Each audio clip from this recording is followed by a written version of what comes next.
ब्लूमबेस्ट news में आपका स्वागत है। आपका खैर मकदम है। मैं हूं आपका मेजबान शहाबुद्दीन याकूब। आज हमारे साथ बहुत ही खास मेहमान हैं, बहुत अजीज तर हैं और ये सबके अजीज तर हैं। एक ऐसी शख्सियत है कि जब आप इनसे मिलते हैं तो आपकी जिंदगी में एक नया अंदाज पैदा होता है। मोहब्बतों के ऐसे रिश्ते कायम कर देते हैं कि आप जिंदगी भर उसे भूल नहीं सकते। ऐसे वक्त में आप जहां देखिए, जहां बहुत सारे लोग मायूस हैं, डिप्रेशन के शिकार हैं, फ्यूचर को लेके बहुत सारे वसवसे उनके जहन में चल रहे हैं, लेकिन ये लोग, ऐसे लोग जब सैयद साहब से मिलते हैं तो उनकी जिंदगी में एक खुशियों के सुबह तुलू हो जाती है। यानी कि वो सब कुछ भूल जाते हैं। उनको लगता है कि अगर हमारे दरमियान रिजवी साहब जैसे लोग हैं तो हमें मायूस होने की ज़रूरत नहीं है। ये आपके अंदर उम्मीद पैदा करते हैं।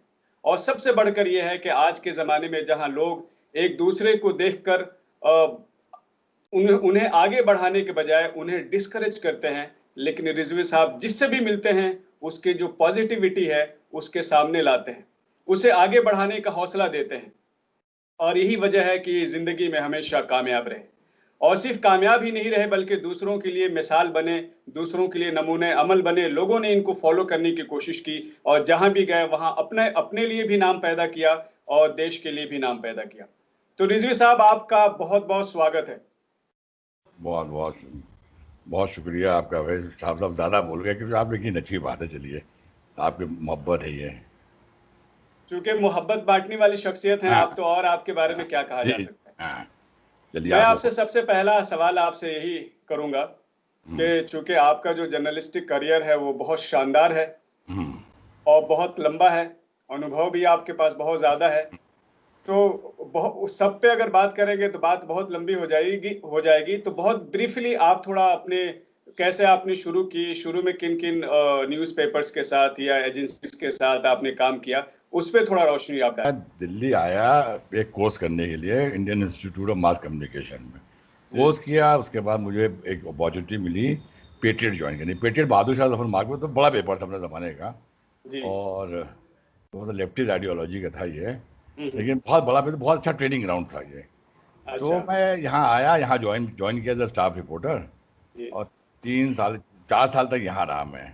हुँ, उसके बाद इत्तेफाकन मुझे बॉम्बे जाना पड़ा। बॉम्बे में कारंजिया साहब ने पेपर निकाला, ब्लिट्स था, ब्लिट्स आपको याद होगा, ब्लिट्स पब्लिकेशन आता था उर्दू जी, में, हिंदी में, इंग्लिश में। जी, तो ब्लिट्स वालों ने मॉर्निंग में एक इंग्लिश पेपर निकाला जिसका नाम था द डेली। तो जी। उन्होंने मुझे बुला लिया वहाँ पर, मैं वहाँ पहुँचा। तो 3 4 साल वहाँ रहा। बहुत बड़ा पेपर था वो, बहुत बड़ा पेपर था कि कारंजिया साहब का नाम बहुत ज़्यादा था और डिमांड पेपर ही बहुत ज़्यादा थी ये।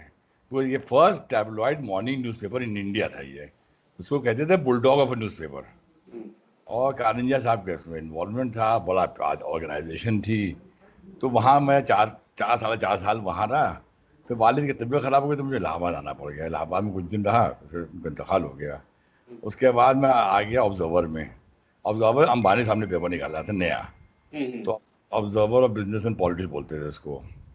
तो वो 3 7 8 महीने वहाँ रहे। पहले बात कॉर्पोरेट पॉलिटिक्स वाली पे पेपर था।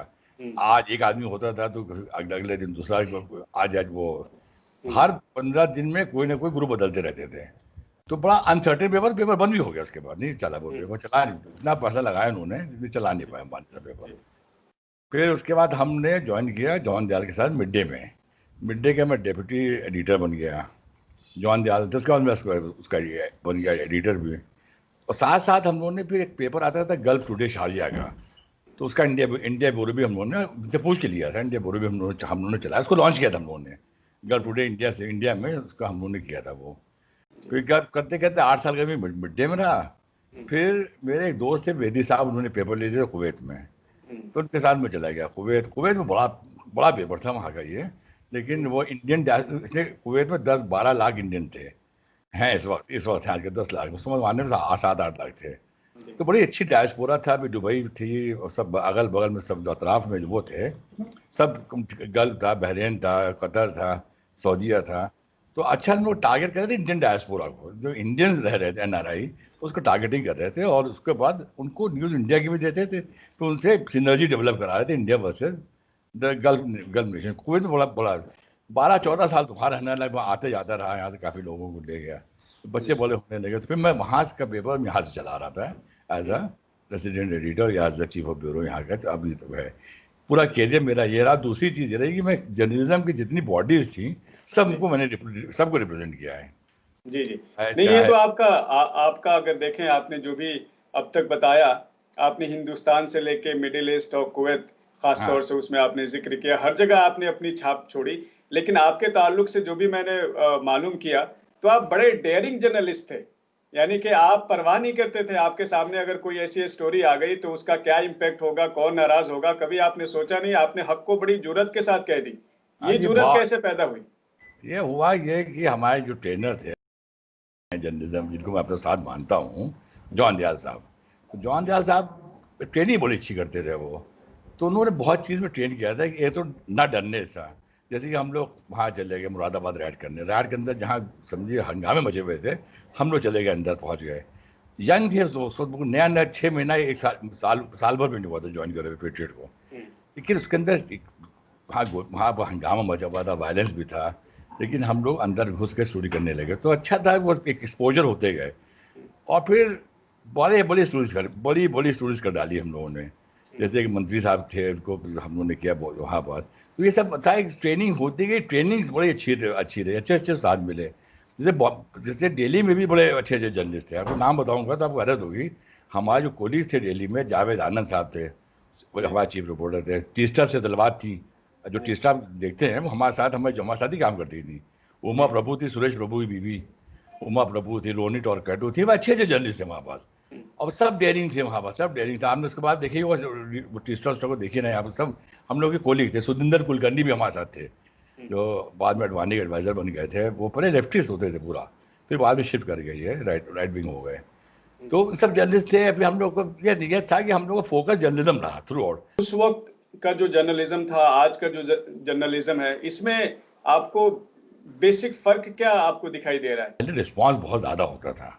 हम्म, आपने स्टोरी किया, शाम को उसका रिस्पॉन्स आने लगते थे बहुत ज़्यादा। दिल्ली में भी किया, जैसे बता रहे थे कि एक वहाँ पास बॉम्बे में मैं था, तो मैंने एक स्टोरी किया था। एक मंत्री थे, तो वो इन्विजिलेटर बन गए। अब इन्विजिलेटर में छोटा सा 50-60 रुपये मिला होगा मैक्सिमम, लेकिन ऑफिस ऑफ प्रॉफिट का इशू बन गया। और आप यकीन करो, मैंने स्टोरी किया। वो 5-6 लोगों को लेके पहुंचे भी कारिंजा साहब के पास। कारिंजा साहब ने कहा जो लेटर छापा आप उसको आप डिनाई कर दो, हम उसको अपनी रिपोर्टर को भी निकाल देंगे, हम अपॉलॉजी छाप देंगे। वो डिनाई नहीं कर पाया। जब वो पूरा रिटन प्रूफ था, वो ऐसा भी नहीं था, वो हमने फ्रंट पेज में छापा भी था उसको।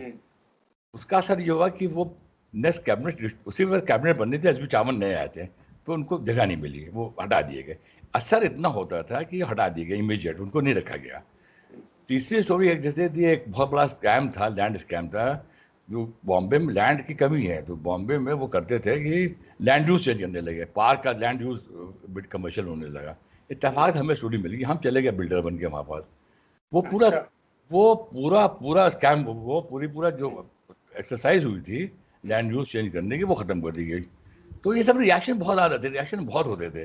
पॉलिटिकल रिएक्शन होते थे, पॉलिटिकल स्टोरीज में रिएक्शन हो जाते थे।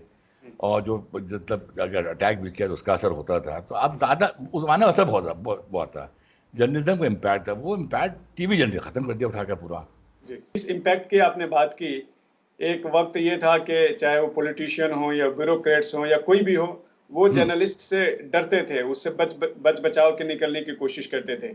आज उल्टा हो गया है, आज जर्नलिस्ट जो हैं वो इनसे जी। डरते हैं। तो ये इम्पैक्ट वापस कैसे आएगा?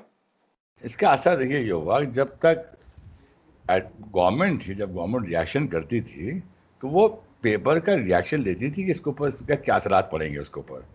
तो गवर्नमेंट ऑफ द जो टाइम थी, जो भी था, जैसे दिल्ली गवर्नमेंट थी या शीला जी भी, तो बहुत अच्छे चीज़ हम लोगों ने किया था मिड टाइम पे। तो इमीडिएट असर होते थे, तो इमीडिएट असर होने पर गवर्नमेंट भी रिएक्ट करती थी। फिर ये जब ये आने लगा, ये टीवी चैनल आए, तो टीवी चैनल ने एक ही न्यूज़ को 12 बार दिखाने लगे, 20 बार दिखाने लगे। फिर उनके अंदर आपस में होड़ लग गई। तो अब उनका था कि इनको वो कर दिया, इनको ऐड दे दिया, फलाना कर दिया, काम हो गया उनका। तो वो इम्पैक्ट ख़त्म होने लगा। इम्पैक्ट साहब का देखिए बहुत कम इम्पैक्ट होते थे। हमारे ज़माने में अश्विनी सरीन था एक लड़का, इंडियन एक्सप्रेस के। इन्होंने एक स्टोरी की थी, और उन्होंने बिल्कुल लीगली किया था, सुप्रीम कोर्ट के जज को लिखा, पुलिस कमिश्नर को लिखा। ये वहाँ गए मोरेना में, आगरा के पास में। वहाँ से एक औरत खरीद लाए। फर्स्ट ह्यूमन ट्रैफिकिंग की स्टोरी बनी है। बड़ा हंगामा था, और इतना हंगामा था इस तरह के इमीडिएट गवर्नमेंट रिएक्शन, गवर्नमेंट वो आप सोच नहीं सकते कितना हंगामा हिंदुस्तान में जाता था। पिक्चर भी बनी कमला नाम पर पिक्चर भी बनी कमला। फिर उसके बाद भागलपुर ब्लैंडिंग थी, भागलपुर में कुछ क्रिमिनल्स को ब्लैंड कर दिया गया था। तो वो लोग यहाँ दिल्ली में, हम लोग सब हम थे, जो नए पीटीआई विष्णु भी था उसमें, तो हम लोग गए। तो अब हम लोगों ने उसको रेस कर दिया पूरा, इतना टेम्पो। वहाँ पर काफ़ी इधर की गवर्नमेंट जाने की, तो वो आगे दयानंद मिश्रा की गवर्नमेंट थी, बिहार गवर्नमेंट निकलने वाली थी। तो इस तरह के असरात बहुत बहुत थे। जर्नलिज्म का मकसद होता था कि हम लोग, इसी बारे हम लोगों का वो स्टेचर होता था कि आपने कर दिया। एक छोटी स्टोरी हम बताएंगे आपके मुतालिक में, कि एक बार हम बैठे थे, काफ़ी मुसलमान हमारे वो भी हो गए थे उस पर, कि हम 85 की बात, 86 की बात है। एक हज में कुछ लोग जा रहे थे, तो एयरपोर्ट में पुलिस ने पकड़ लिया 15-16। उनका फ़ोन आया मेरे पास, मैं गया वहाँ देखने। तो देवर ट्रिपल लोग थे, और वो बेगर्स थे। उनको एक गैंग था जो भेज रहा था, ये इत्तेफाक से। तो हाँ, गैंग भेज रहा था कि बड़ा इतने लोग जाते ही हैं, इतने पैसे मिल जाएंगे उनको। वो एक स्टोरी हमने लिखा, तो स्टोरी हेडलाइन थी बेगर्स फॉर मक्का। ये स्टोरी बनी और छप गया उस पर। काफ़ी लोगों ने इस पर इतराज़ भी किया। हमने कहा मेरा काम ये नहीं था कि ये मुसलमान थे या हिंदू थे, मेरा मकसद था कि ये चीज़ गलत हो रही है। अगर कुछ रैकेट वाले 50-60 बेगर्स को भेज रहे हैं, तो इसका भी गलत है। वो ये जो मकसद हज का, वो भी गलत हो रहा है इसमें। हमने आप उसको इस एंगल से देखिए कि भाई कहने का उनके पास हो सकता है कि इतने वो हों, अब इतने एवेन्यूज़ हो जानने के, हमने बिल्कुल हो सकते हैं, लेकिन वो बता नहीं पाए ना, तभी तो पुलिस ने उनको जहाज उतार लिया। तो ये स्टोरीज, इस तरह की स्टोरीज हम लोग कर लेते थे, तो हो जाता था। फिर उसके बाद फिर वो हज कमेटी इन्वॉल्व हुई। हज कमेटी बड़ी खुश हो गई थी, हज कमेटी ने बहुत अच्छा काम किया आप लोगों ने, इस तरह के लोग बहुत जा रहे थे।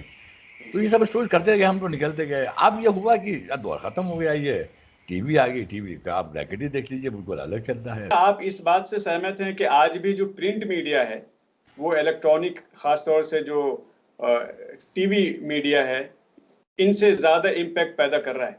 बिल्कुल, बिल्कुल। और यही आगे चल के होगा। आज नहीं तो आप मेरी बात आप लिख लीजिए, आगे चल कर फिर भी प्रिंट मीडियम का रोल आने वाला है। आप रोक नहीं पाओगे इसको। प्रिंट मीडियम का इसलिए कि प्रिंट मीडियम में आदमी पढ़ता है, जब पढ़ता है तो उसके दिमाग में जब देखता है, तो फिगर निकल जाती हैं। आप गौर कीजिए, बहुत से आदमी सीरियल देते, जैसे जब रामायण सीरियल आया, तो हम कहते थे लोगों से टीवी के बारे में कि इतना हिंदुस्तान में हर आदमी के घर, चाहे वो मुस्लिम रहो चाहे हिंदू रहो, हर आदमी रामायण जरूर देखता था, इतना लेकिन ज़्यादा। लेकिन रिजवी साहब, ये तो आप मानेंगे ना कि आज जो मीडिया हाउसेज हैं, वो किसी न किसी एक आइडियोलॉजी के साथ अपने आप को उन्होंने जोड़ लिया है, या किसी पॉलिटिकल पार्टी के साथ। ये उनके जो हर कोई एक मीडिया हाउस है, आप उसे देखते हैं, वो किसी उसकी बैकिंग कोई फला पॉलिटिकल पार्टी कर रही है। तो बगैर बैकिंग के इस वक्त मीडिया हाउस भी नहीं चल पा रहे हैं। तो ऐसी सूरत में आप जो सच को सच कहने की जो जुर्रत है, जो हिम्मत है, वो कहाँ से आप लाएंगे? वो वही है, जो जर्नलिस्ट अंदर बैठेंगे, जो चलाएंगे। इस्टेब्लिशमेंट से जो जर्नलिस्ट एडिटर होता था, कोई भी पेपर था, चाहे अरुण शौरी भी थे, तो अरुण शौरी का झगड़ा होता था गोयनका से। गोयनका थोड़ी चले पेपर चलाते थे, या हिंदुस्तान टाइम्स वाले थे, या टाइम्स ऑफ इंडिया में श्यामलाल होते थे, गिरिलाल जैन थे। इनका अपने ग्रुप मालिकों से झगड़ा रहता था हमेशा। हम तो छापेंगे स्टोरी, हम तो करेंगे ये आएगा, यही ट्रेंड वापस आएगा। जब उनको ना एडिटर मिलेंगे अच्छे, ना लोग मिलेंगे, तो फिर उनके बाद ट्रेंड यही आएगा कि जो जर्नलिस्ट खड़ा होगा, तो उसको देखिए, जर्नलिस्ट का हमेशा झगड़ा इस्टेब्लिशमेंट से रहा है। अपने जो अपना इस्टेब्लिशमेंट है, गवर्नमेंट को बात ही कर रहे हैं हम, चाहे कोई पेपर आप ले लो, उसका इस्टेब्लिशमेंट से झगड़ा रहता था हमेशा। और या तो वो जर्नलिस्ट खुद एडिटर हो उस पेपर का, उसको ओनर भी हो, जैसे कारंजिया साहब थे, वो ओनर भी थे और जर्नलिस्ट भी थे, तो उनसे ज़्यादा प्रॉब्लम नहीं होती थी। लेकिन और लोगों में जहाँ जहाँ ग्रुप थे, लड़े हैं। अरुण शौरी का झगड़ा हुआ, निकाले भी गए, फिर आए वापस। कई कई जर्नलिस्टों का they have fought with the establishment. ये नहीं हुआ कि वो टो कर रहे थे लाइन एक ही। प्रिंट मीडियम में तो हर तो लोगों ने फाइट किया, तो ये फिर वापस आएगा। अच्छा, ये जो जैसे ये जो डिजिटल मीडिया है, या ऑनलाइन जो मीडिया जिसको आजकल ये भी कहा जाता है, इसका क्या फ्यूचर आप देखते हैं? क्या ये कल आगे चल के क्या ये इम्पैक्ट पैदा करने वाला मीडिया बन पाएगा? देखिए, डिजिटल मीडिया का रोल होना, वो भी एक रोल होगा, और वो भी एक रोल होना है, इसका भी बहुत बड़ा रोल होना है कि डिजिटल मीडिया का एक बहुत ही पॉजिटिव रोल हो आएगा। अब वो इसलिए आएगा कि अभी चर्निंग हो रही है, सब चर्न कर रहे हैं अलग अलग, बड़े बड़े चैनल आएंगे इसके अंदर, बड़े बड़े ग्रुप बनेंगे इसके अंदर, अब बड़े बड़े इम्पैक्ट वाले होंगे। तो आने वाला दौर तो डिजिटल होना है, और डिजिटल आ भी गया है, सोशल मीडिया है। और आप देखिएगा कि हो सकता है कि इस पर भी कुछ अंकुश लगे, लेकिन डिजिटल मीडिया का एक रोल आना है बहुत जरूर। अब वो भी वो असर करेगा। यूरोप में आप गौर कीजिए तो फिर से रिटर्न टू वो हो रहा है, ऑल ओवर प्रिंट आ रहा है, प्रिंट में आ रहे हैं, डिजिटल प्रिंट का डिजिटल वर्जन भी ले रहे हैं। जैसे न्यूयॉर्क टाइम्स है तो न्यूयॉर्क टाइम्स का डिजिटल वर्जन है, ऑल ओवर वर्ल्ड चलता है वो। उसी तरह हर पेपर के अपने अपने डिजिटल भी रहेंगे। और फिर ये है, टीवी चैनल भी बदलेंगे अपने, उनको भी बदलना पड़ेगा। आज नहीं तो कल बदलना है इनको, नहीं तो ये भी सर्वाइव नहीं कर पाएंगे। तो कि मीडिया का कल तक जो ये रोल था कि समाज में कुछ अगर नेगेटिविटी है तो उसको दूर करते थे, कहीं अगर समाज में खराबी है, सिस्टम में कोई अगर खराबी पैदा हो गई है तो उसकी तरफ वो इशारा करते थे। आज ये खुद सिस्टम में खराबी पैदा कर रहे हैं, आज खुद ये समाज को तोड़ रहे हैं, समाज में खुद नफरतें पैदा कर रहे हैं। तो ये जर्नलिस्टिक जो वैल्यूज हैं उसको ये किस हद तक नुकसान पहुंचा रहे हैं और इसको कैसे रोका जा सकता है? देखिए, ये जो आप कह रहे हैं बहुत अच्छी बात कही, बहुत लॉजिकल है कि अब जो हुआ ये कि इसमें करते क्या, जब आप पार्टी बनाते हैं तो पार्टी कैसे बनाते हैं आप? इलेक्ट्रॉनिक बात कर रहे हो, 4 आदमी खड़े करती है, आपस में जंग करवा दिया। अब भाई आप सब जो आदमी को हम लोग जिनसे बात ना करें, हम सीनियर जर्नलिस्ट की बात करें, हम लोग ज़माने में इनसे बात नहीं की जाती थी। ऐसे ऐसे लोगों से हम लोग बात ही नहीं करते थे जो उसमें टीवी पे आकर न्यूज़ देते हैं या एनालिसिस करते हैं, जो बड़े पॉलिटिकल एक्सपर्ट आ गए हैं, या इनसे बात ही नहीं होती थी। ये सब पता है कौन से बीजेपी का आ गया, कौन से वो आ गया। बड़े लोगों से बात करते थे, बड़े लोगों का इंटरव्यू लेते थे, जिनका असर होते थे। भाई प्रणब मुखर्जी थे जैसे कांग्रेस में थे, सुषमा जी थी बीजेपी में, इनसे तो डायरेक्ट लेते थे हम लोग वो। या विठलराव गाडगिल थे, सीताराम येचुरी थे, प्रकाश कारात थे, जयपाल रेड्डी थे, शरद यादव थे, पासवान जी थे। इनसे हम लोग डायरेक्ट से रिपोर्ट करते थे बस। छोटे वालों को तो इनका एलजेपी के हम जो 3rd रैंक लीडर्स हैं उनको थोड़ी ना इंटरव्यू करेंगे भाई। तो अब इन लोगों ने, इनको पास को मिले नहीं, तो अब उनका अपना एजेंडा बना। अब वो एजेंडा आके उन्होंने शुरू कर दिया इधर से उधर करना और बोलना शुरू किया। अभी जंग शुरू हो गई, लड़ाई हो रही है। They are working on a particular agenda. वो एजेंडा पहले नहीं था, वो एजेंडा खत्म होगा, आज नहीं तो कल खत्म होगा। इनका कोई रोल नहीं होना है। आपको बात करनी है, मुस्लिम लीडरशिप से भी बात करनी है तो टॉप की लीडरशिप से बात करनी पड़ेगी। अमेरिका है या यूरोप की, जैसे आपने बात की अमेरिका की, वहाँ भी जो एस्टेब्लिशमेंट है वो बहुत पावरफुल है, वहाँ पे भी सिस्टम जो है वो बहुत पावरफुल है, लेकिन वहाँ जो जर्नलिस्ट हैं वो अपने वैल्यूज को किसी भी तरह सेक्रीफाइस करने के तैयार नहीं है। वो चाहे जो भी खतरा है वो मोल लेते हैं, सवाल करते हैं, पूछते हैं, कटघरे में खड़ा करते हैं। यहाँ के जर्नलिस्ट में ये हिम्मत क्यों पैदा नहीं हो पा रही है? नहीं, ये हिम्मत थी, पहले थी, बहुत लोग थे, पहले बहुत से लोग थे पहले। चाहे जो भी, अब इनके बारे में अब जो ये पार्टी बदल के चले गए, इनको पॉलिटिक्स में आ गया। MJ अकबर भी थे कि काफ़ी पोटेंशियल राइटर थे, काफ़ी ये समाज के ऊपर लिखते थे। पता नहीं पॉलिटिकल जो भी इंटरेस्ट होता आदमी के चला गया। अरुण शौरी थे भी, वो भी पॉलिटिक्स में आ गए। सुरेंद्र कुलकर्णी हमारे साथ था, वो भी अच्छा राइटर था, लेकिन वो भी चले गए। तो ये उनका पॉलिटिकल इनकैशमेंट होने लगा। जो अच्छे राइटर थे उनका इनकैशमेंट होने लगा। आपने कहा कि उस्ताद का जो है बड़ा रोल है, यानी जैसे आपने जॉन दयाल साहब का आपने नाम लिया कि उनकी ट्रेनिंग ने आपके अंदर बहुत सी खूबियां पैदा की। तो आज क्या आपको लगता है कि आज इस तरह के उस्ताद नहीं हैं या बहुत कम हैं? बिल्कुल बिल्कुल, उस तरह के लोग कम हैं, उस तरह की ट्रेनिंग कम है, उस तरह का वो नहीं है। देखिए, पहले जर्नलिज्म में एक आप साहब, मैं आपको एक बहुत ही छोटी सी बात बताता हूँ। पहले जर्नलिज्म में प्रोसेस होता था एक। हमको लगा था 7-8 साल पार्लियामेंट पहुँचने में, पार्लियामेंट कवर करने में 7-8 साल लगे थे।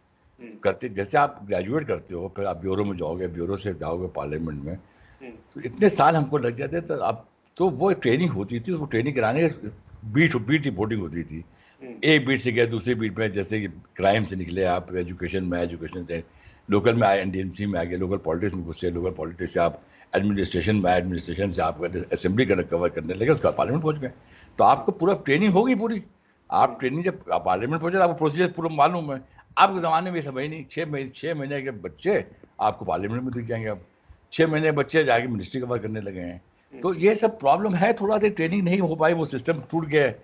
वो सिस्टम टूटे थे, लेकिन अभी भी मीडिया, प्रिंट मीडिया में अभी भी थोड़ा सा फॉलो कर रहे हैं इसको, आजकल आप क्या कर रहे हैं? आप आजकल आपकी क्या मसरूफियात हैं? मैं एंगेजमेंट आज क्या है मैं आपका? फिर मैं लिख रहा हूँ अपना, वहाँ टाइम्स स्क्वेयर चल ही रहा है मेरा, वहाँ करता हुँ, रहता हूँ टाइम्स स्क्वेयर में, और भी यहाँ लिखता रहता हूँ, हुँ, और अपनी किताबें लिख रहा हूँ, सब हुँ, कर रहा हूँ काम, और थोड़ा हुँ, सा सोशल वर्क भी होता रहता है, आप हुँ, लोगों से मुलाकात होती रहती है, मीटिंग करता हुँ, रहता हूँ।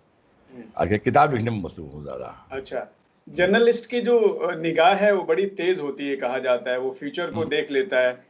आप क्या देख रहे हैं हिंदुस्तान में क्या फ्यूचर में क्या चेंजेज़ आ रहे हैं? क्या देखिए, इनकलाब, क्या तब्दीली आप देख रहे हैं?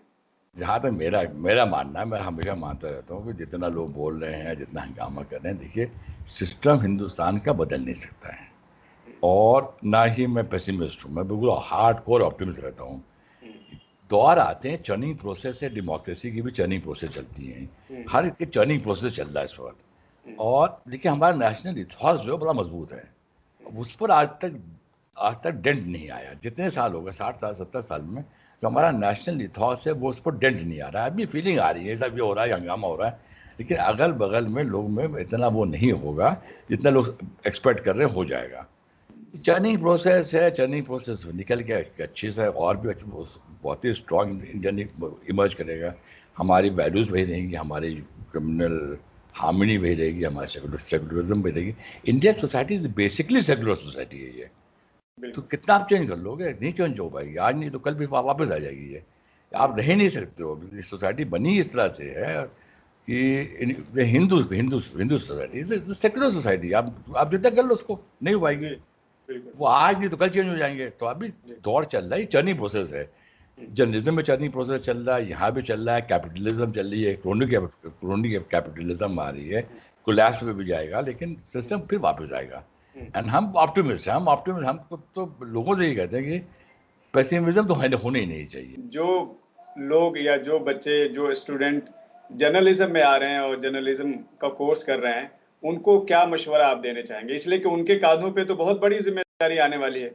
बहुत ज़रूरी, बहुत अच्छा है वो मेरा एक ही मानना है, जो हमारे वो कहते थे कि आपका फैक्ट्स बहुत क्लियर होने चाहिए, आप इम्पार्शियल होइए, जब लिखने लगे बैठिए तो हुँ, फिर आप वो नहीं हैं, आप ना शहाबुद्दीन हैं, ना आप रिजवी साहब हैं, ना आप मुकेश कुमार हैं, ना रवीश कुमार हैं। आपने एक फैक्ट्स देखिए, उसको स्टोरी आप कीजिए, उसका असर होगा, आगे चल कर सब दिखेगा आपको, लेकिन आप भी सोचिएगा उसी वक्त असर हो जाएगा तो नहीं होगा। हुँ, उसी तरह से you have to be honest to yourself. आपने स्टोरी देखा, अच्छी स्टोरी है, आपने आगे कर दिया, और वो आप देखिए, आप जितने स्टडी करेंगे उतना आप डेप्थ में जाएंगे, जितना डेप्थ में जाएंगे उतना आपको रियलिटीज मिलेंगी। तो you have to work hard, ये नहीं है कि आप छोटी छोटी चीज़ में आप लग गए, हुँ। आपको टाइम लगाना, टाइम कंज्यूमिंग है ये प्रोफेशन। आपके करियर की कोई ऐसी याद जो हमेशा आपको याद रहती है और आप शेयर करना चाहें आज? था एक अमिताभ बच्चन साहब के साथ इंटरव्यू था हमारा, बड़ा इंटरेस्टिंग इंटरव्यू था वो उनको अच्छा। रात में सुबह 6 बजे इंटरव्यू बुलाया था हम लोगों ने, हुँ, और हमारे दोस्त थे श्रीनिवासन, तो वो उनके साथ उन्होंने बुलाया था, उनको स्टोरी करनी थी। तो हुँ, हमने, मैं भी तो हमारा खास, हम लोग साथ रहते थे, कमरे शेयर करते थे। हुँ, तो हम वो साथ साथ गए, तो हम लोग उनके घर भी गए। तो पहला पॉलिटिकल इंटरव्यू अमिताभ बच्चन का, पहला पॉलिटिकल इंटरव्यू, क्योंकि हम इलाहाबाद के थे, तो थोड़ा सा हुँ। और भी अब वो खुल गए थे, वो हमसे बात अच्छा। करने में भी वो हुँ, थे, इलाहाबाद को रिप्रेजेंट कर रहे थे पार्लियामेंट में। हुँ, तो मैंने अब तक किया था, Amitabh all set to storm parliament. तो वो रात में हम लोग सुबह सुबह 6 बजे टहल रहे थे उसके ऊपर, ये मरीन ड्राइव पर। तो वो जगह दिखलाए थे जहाँ एक रात सोए थे वो, दो दो रात अच्छा। में नहीं तो वहाँ सो गए थे वो। तो वो हुँ, जगह दिखलाए थे, वहाँ फोटो लेना था। हुँ, तो आप लोग वॉकिंग में जाए तो लोगों को यकीन ही नहीं हो कि अमिताभ बच्चन खड़े, उस माने अमिताभ बच्चन का हुँ, पीक पीरियड बिल्कुल। सेलिब्रिटी का, जब घर के बाहर 100 आदमी खड़े रहते थे उनके, हुँ, लोगों को यकीन ही ना हो कि अमिताभ बच्चन खड़े हुए हैं। हम लोग खड़े हुए थे अमिताभ, और फिर हम लोग वहाँ काफी देर तक रहे, 5-10 मिनट तक लोग आए, देख के वो रुक जाए, फिर आगे बढ़ जाए। शूटिंग हो चल रही थी, वो समझे शूटिंग हो रही है, लेकिन फोटो शूट चल रहा था वो। हुँ, तो बड़े अच्छे अच्छा। शूट किए थे वो, बड़ा मजेदार वो था, इंटरेस्टिंग हुँ, था। इस तरह के बड़े एक्सपीरियंसेस हैं। जी, जी। फिर पॉलिटिकल तो बहुत किए थे, ऐसे लोगों के इंटरव्यूज किए हैं, हुँ, मजे आते थे। बोगना जी थे, विश्वनाथ प्रताप सिंह थे, उनके घर पे बैठ जाते थे जाकर। हुँ, तो ऐसे ऐसे लोग से बहुत सी बड़े अच्छे अच्छे लोग थे, बड़े हुँ, अच्छी खुल के पढ़े। अर्जुन सिंह थे, तो उसे खुल खुल होता था डिस्कशन, ये नहीं था कि हम लोग अंदर कर। हुँ, प्रणाब दादा थे, ऐसे एक से किस्से बताए उन्होंने, बोल के आप मिलेंगे बताऊंगा किस्से, इनके एक से एक हुँ। किस्से। तो बहरहाल आपके पास तो कहने के लिए बहुत कुछ है और मैं हाँ समझता हूँ अगर गुफ्तगू हो तो ये सिलसिला कभी रुके ना। हाँ लेकिन फिर भी आपने बहुत कुछ बहुत सी बातें आपने कही जिसे सुन के अच्छा लगा और आपका यकीन जो इस बात में है कि हिंदुस्तान की खूबसूरती हमेशा बाकी रहेगी और खूबसूरती जो है वो एक दूसरे के साथ हाथ में हाथ डालकर चलने में है। तो बहरहाल आपने हमसे बात की इसके लिए बहुत-बहुत शुक्रिया। हम आपसे एक बात कहनी, आप ऐसे लोगों को आगे बढ़ना चाहिए, यही चीज़ आगे लेके चलें, आपसे उम्मीदें हैं। आप लोग यंगस्टर्स हैं इस वक्त, आप ही लोगों को देखिए जर्नलिज्म तो अब आप लोग करनी है, हम लोग तो कर चुके हैं। अब आप लोग आगे बढ़ाइए इसको, हम लोग रहेंगे आपके साथ। और यही कॉन्सेप्ट यही लेके चलिए, ये मुल्क बदलने वाला नहीं है, ये ऐसे ही रहेगा जैसे हम लोग चल रहे हैं। ये ऐसी ही रहेगी, ऐसी तरकीब रहेगी। कौन सा चीज़ बदली है आप उससे डिस्कस करेंगे। तो आप थोड़े अच्छे हैं, आप लोग आगे बढ़ाइए, अपने औरों को लेके चलिए साथ में। अच्छा जी, रहेगा, सब चीज़ नॉर्मल होगी। ठीक है मियाँ? जी, थैंक यू। चलिए, वेरी गुड सर।